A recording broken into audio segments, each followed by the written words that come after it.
अस्सलामु अलैकुम वरहमतुल्लाहि वबरकातुहू।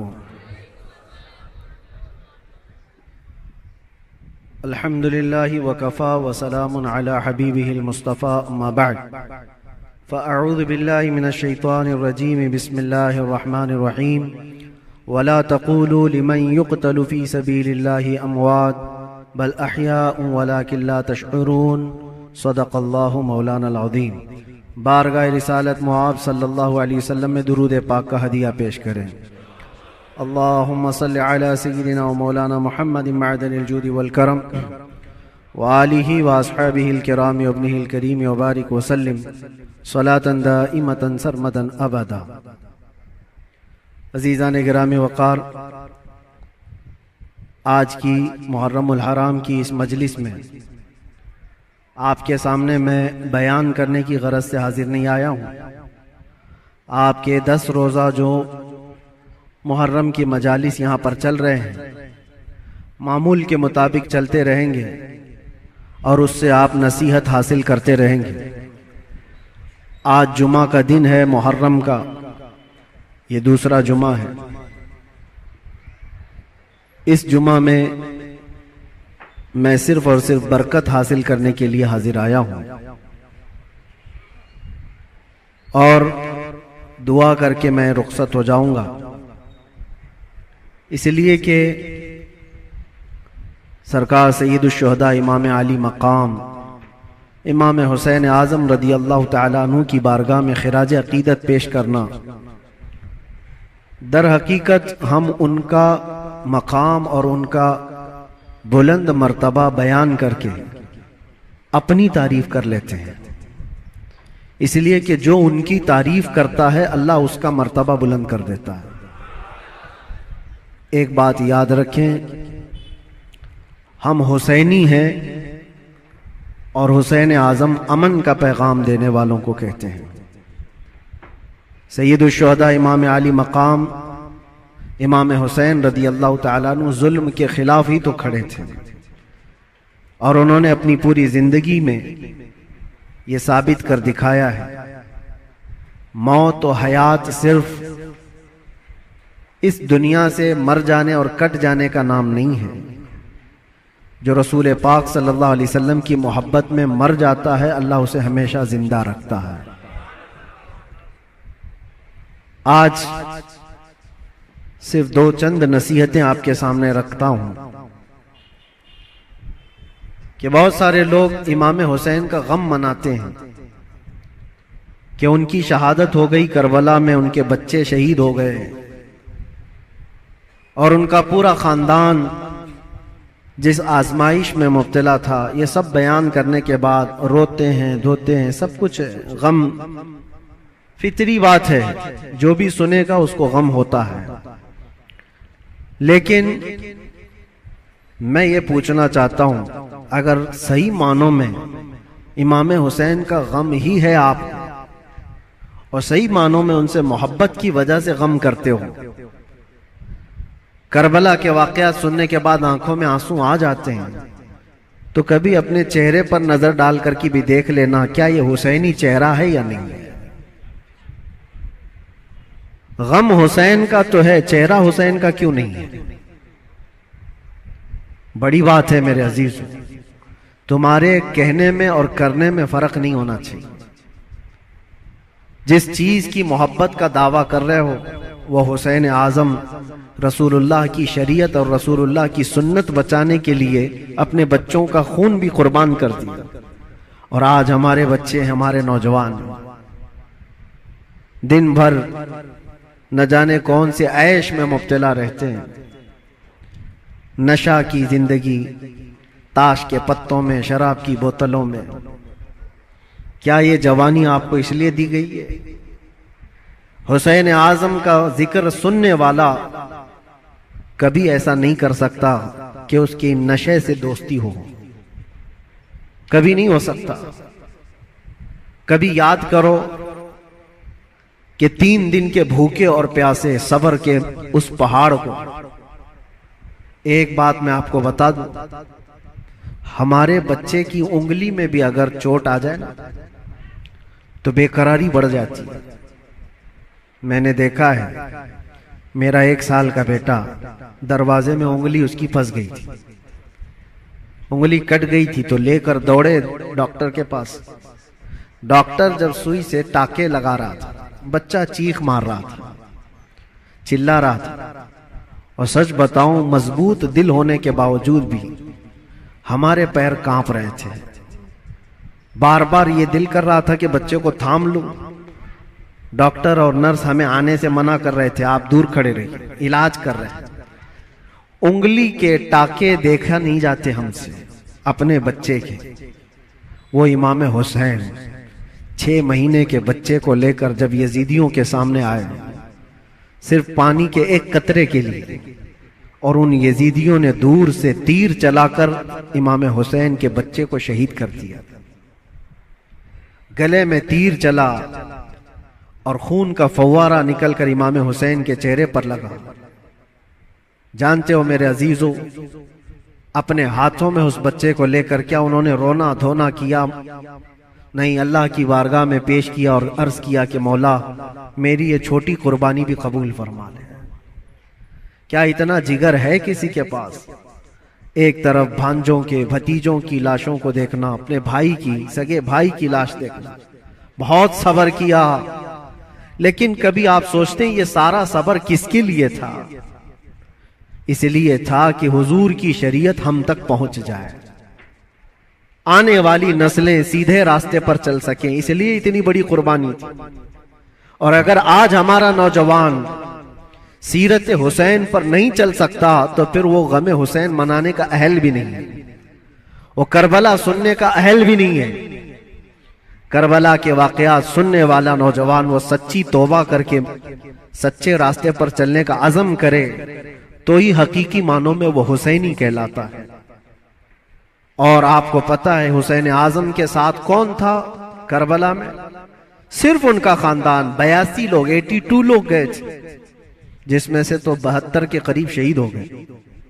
औरतें बची थी, आपकी बहन और आपकी बीवी, आपकी बेटी। या औरतें जब कैदी बन करके जा रही थी, लोग उल्टा सीधा बयान करते होंगे, लेकिन सही मानों में रिवायत यह है कि उन अहले बैत की खवातीन को उस हालत में भी पर्दे में देखा गया है। अहले बैत की कोई औरतें बेहिजाब नहीं थी, वो अपने पर्दे की पाबंदी कर रही थी, जैसे चाहे वैसे। आपको एक बात बताता हूं, जब इमाम हुसैन का सर लेकर के दिमश्क में पहुंचे, दिमश्क में जब पहुंचे तो पूरे लोग सर इमाम हुसैन को देखने के लिए भीड़ लगाए हुए थे। तो उस वक्त हजरत बीबी सकीना जो 9 साल की थी, इमाम हुसैन की बेटी, वो भी चल रही थी। एक सहाबी वहां दिमश्क में रहते थे हुजूर के, उनकी उम्र ज्यादा थी, 80 साल के करीब के थे। उन्होंने पहचान लिया इमाम हुसैन की बेटी को देख करके।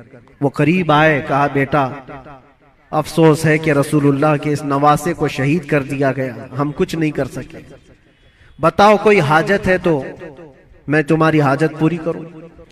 ऐसे वक्त में एक घर, जिसके घर से सब कुछ लुट गया हो, खाने पीने को भी ना हो और कैदी बनाकर ले जाया जा रहा हो, उस वक्त नन्ही सी बच्ची ने क्या कहा जानते हैं आप? कहा, ऐ मेरे नाना के सहाबी, ये जो मेरे बाप का सर नेज़े पर डालकर ले जा रहे, इसको थोड़ा आगे कर दीजिए, ये जुलूस में आगे कर दीजिए। कहा क्यों ऐसा कह रहे हो? कहा इसलिए कि उस सर को देखने के लिए भीड़ जमा हो रही है, और वो सर देखते देखते लोग हमारी इज्जतों को भी देख रहे हैं, हमारी तरफ भी देख रहे हैं, हमारी बेपर्दगी ना होने पाए। जो सर देखना चाहते वो सर देखें, हम तो कम से कम महफूज रहे। उस आलम में भी अपने पर्दे की हिफाजत करने वाली अहले बैत की वो छोटी सी बच्ची पर कुर्बान जाओ। आज हमारी भी औरतें हैं, औरतों को इस करबला के वाक़े से ये सीखना चाहिए कि जितने ऐश परस्ती में दुनिया तुम्हें आज बाहर दावत देकर बुला रही है, मेरी बहनों, ये हकीकी जिंदगी नहीं, इस्लामी जिंदगी ये है कि रसूलुल्लाह सल्लल्लाहु अलैहि वसल्लम के अहले बैत से जुड़े हुए हर खातून ने ऐसी जिंदगी गुजारी है कि किसी अजनबी ने जिंदगी भर उनके किसी चीज को देखा नहीं है। अल्लाह करे कि हमें वो जिंदगियां नसीब हो। बस मेरा ये पैगाम है कि हुसैन आजम को सुनने के लिए सिर्फ रोना धोना जरूरी नहीं, बल्कि हुसैन आजम को सुनने वाले को ये अज़्म और हौसला रखना चाहिए कि मैं अपनी ख्वाहिशात को मार करके अल्लाह की रजा के लिए जीऊंगा, अल्लाह की रजा के लिए जीऊंगा। जो बुरी आदतें जिंदगी में आती हैं उसको तर्क करना ये भी एक बहुत बड़ा अज़्म है, एक बहुत बड़ा हौसला है। नौजवानों से मैं गुजारिश करूंगा, आज पूरी दुनिया तुम्हारी तरफ देख रही है। आज जानते हैं हमारी कौम को क्या क्या इल्जामात हैं कि नशा तुम्हारे यहां बिकता है, नशा तुम करते हो, झूठ तुम बोलते हो, चोरियां तुम्हारे मोहल्ले में हो रही हैं, बहुत सारी आवारगियां। ये सब बातें क्यों आई तुम्हारे अंदर? रसूलुल्लाह सल्लल्लाहु तआला अलैहि वसल्लम के खानदान से मोहब्बत करने वाले, अहले बैत से मोहब्बत करने वाले अपने मुआशरे में ऐसे तो नहीं रह सकते। जिस रसूल ने कहा सफाई आधा ईमान है, आज हमारे मोहल्लों में सफाई नहीं। बात सिर्फ यही है कि सिर्फ जुबान से हुसैन हुसैन कह लेने का नाम हुसैनी नहीं होता, हुसैनी नहीं होता। अपने अमल से यह साबित करके दिखाओ कि हम हुसैनी किरदार रखते हैं, यजीद से आज भी नफरत रखते हैं। और आखिरी बात, हुकूमतें सबकी जाएंगी। आज जो तख्त पर बैठे हों कल उतर जाएंगे। यजीद 3 साल तक हुकूमत किया, अपने 3 साला दौर में उसने बहुत जुल्म किया, लेकिन तख्ता खत्म हो गया, यजीद मर गया।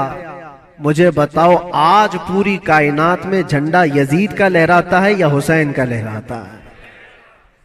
वजह यही है, हक के लिए जो खड़ा हुआ रब ताला उसे कयामत तक जिंदा रखता है। इसीलिए हमेशा इस बात को याद रखो मेरे अजीजों, जुल्म करने वाले जुल्म करते रहेंगे, मसाइब आते रहेंगे, मुसीबतें आती रहेंगी, मशक्कतें आती रहेंगी। अंधेरा होगा तो अल्लाह ताला की तरफ से उजाला भी जरूर आएगा, उजाला जरूर आएगा। अल्लाह तबारक व तआला हक के साथ हमेशा कायम रहने की तौफीक अता फरमाए। बस मैं आज इतनी नसीहत पर अपनी गुफ्तगू खत्म करता हूँ और दुआ के लिए मैं हाजिर आया था। दुआ करता हूँ, मेरा एक छोटा सा ये मैसेज था, इसलिए कि मैं एक चीज आपको ये भी बता दूं कि मैं आपकी इसी जामा मस्जिद का इमाम भी रह चुका हूँ अल्हम्दुलिल्लाह। हमारे बच्चे यहाँ पर हैं, हमारे बरसों से सुनने वाले सामाईन यहाँ पर मौजूद हैं। हो सकता है कुछ लोगों के लिए नया होगा, लेकिन चूंकि 15 साल गुजर गए तो 15 साल में बहुत सारे मामलात भी गुजर जाते हैं। कुछ लोगों ने हमारी इमेज को, हमारी छवि को बहुत बिगाड़ करके पेश किया गया है। ये आएंगे तो हलचल मच जाएगी, ऐसा होगा वैसा होगा, भड़काऊ होगा। मेरे अजीजों, एक बात याद रखो, जो हुसैन आजम से ताल्लुक रखता है वो कभी भी आतंक से ताल्लुक नहीं रख सकता, उसका कोई ताल्लुक नहीं होगा। हाँ, जो यजीदी होगा वो यजीद के किरदार के साथ जुल्म कर सकता है, लेकिन हुसैन आजम के किरदार को सीने से लगाने वाला वो अपने ऊपर मुसीबतों के पहाड़ उठा तो लेगा, लेकिन फसाद और फितना मचाने की कभी कोशिश नहीं करेगा। अल्हम्दुलिल्लाह आज मैं ये आपके सामने इसलिए इजहार के साथ कह रहा हूं कि हमारा मकसद किसी भी जगह पर फितना फसाद फैलाना नहीं है, लॉ एंड ऑर्डर को खराब करना नहीं है। हम अपने जुबान से जो भी बात अर्ज करते हैं वो हक के लिए बात अर्ज करते हैं, नौजवानों की इस्लाह के लिए करते हैं। यहां पर बड़े लोग गवाह होंगे, इसी मस्जिद के वो बच्चे जो 24 घंटे नशे में रहते थे, अल्हम्दुलिल्लाह 60 से ज्यादा नौजवान मेरे साथ इसी मस्जिद में एहतिकाफ पे भी बैठे थे। जानते होंगे पुराने लोग, और अब तो बच्चे बड़े भी हो गए और यहां तक कि मस्जिद की कमेटी में भी आ गए। बहुत सारे लोग, बचपना होगा, जवानी आएगी, बुढ़ापा भी होगा। पहले के लोग भी यहां पर जो मुझे जानते हैं, हमारा एक ही मकसद होता है, एक ही मकसद है। वो मकसद क्या है कि मोहम्मद से वफा तूने तो हम तेरे हैं, ये जहां चीज है क्या, लौह कलम तेरे हैं। बिगड़े हुए रास्ते तुम्हें वहां से निकाल कर लाना, उस रास्ते पर तुम्हें कायम रखना जो रास्ता तुम्हें सीधे इस मस्जिद से लेकर मदीने तक पहुंचा देता हो, ताजदारे मदीना सल्लल्लाहु अलैहि वसल्लम के कदमों तक पहुंचाता हो, उस रास्ते पर तुम्हें लाकर खड़ा करना, बस ये हमारा मकसद है। बाकी किसी को जोश दिलाना, किसी को उकसाना, किसी को फितना और फसाद में लाना कभी हमने पहले ना किया था और ना ही करना है। हाँ, अगर किसी को ऐसा लगता हो तो ये उनकी खाम ख्याली है। बस हम तो ये कहेंगे, या रसूल अल्लाह, तेरे गुलामों का नक्शे कदम है राह खुदा, वो क्या बहक सके जो ये सिर चुराग लेके चले, वो क्या बहक सके जो ये सुराग लेके चले। बस आखिरी मैसेज यही है कि मोहम्मद से वफा तूने तो हम तेरे हैं, ये जहां चीज है क्या लौहो कलम तेरे हैं, जिंदगी तुम्हारी अपनी नहीं है, ये अल्लाह के रसूल के लिए दी हुई जिंदगी है। मेरे मुर्शिद गिरामी हुजूर ताजुश शरिया बदरुत तरीका रहमतुल्लाह तआला अलैह ये कह करके गए, जिंदगी ये नहीं किसी की किसी के लिए, जिंदगी है नबी की नबी के लिए, ना समझ मरते हैं जिंदगी के लिए, जीना मरना है सब कुछ नबी के लिए। लब्बैक या रसूल अल्लाह, लब्बैक या रसूल अल्लाह, लब्बैक या रसूल अल्लाह। व आखिरु दावाना अल्हम्दुलिल्लाहि रब्बिल आलमीन। फिर किसी मौके पर इंशाअल्लाहुल अजीज आपके यहाँ हाजिर आएंगे, जो भी मामलात होंगे सबको क्लियर करके इंशाअल्लाहुल अजीज आपके सामने बयान करेंगे। अस्सलामु अलैकुम व रहमतुल्लाहि व बरकातहू।